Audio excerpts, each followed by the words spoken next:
Sebuah rekaman ramai beredar di media sosial Telegram pada Kamis 2 Februari 2023. Dalam rekaman tersebut menunjukkan aksi penyerangan yang dilakukan oleh militer Rusia.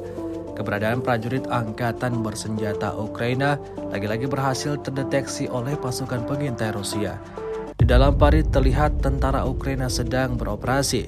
Pasukan Rusia tanpa buang-buang waktu melemparkan 1 hingga 3 kali granat pada parit Ukraina.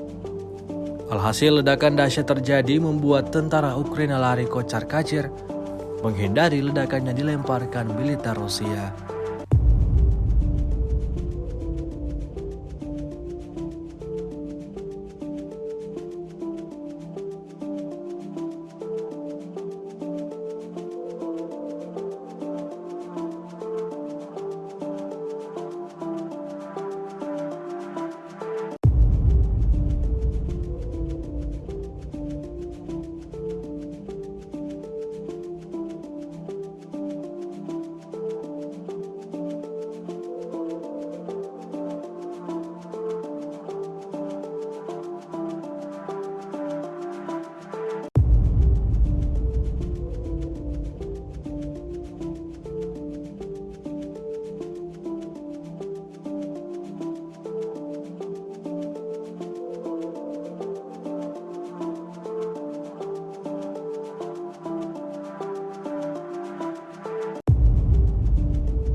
Rusia melaporkan secara total 381 pesawat Ukraina, 206 helikopter, 2.996 kendaraan udara tanpa awak, 402 sistem rudal anti pesawat dieliminir sejak awal operasi khusus.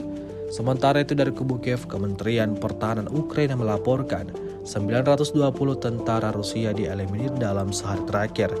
Total 128.420 prajurit Rusia meninggal sejak awal konflik hingga hari ke-344.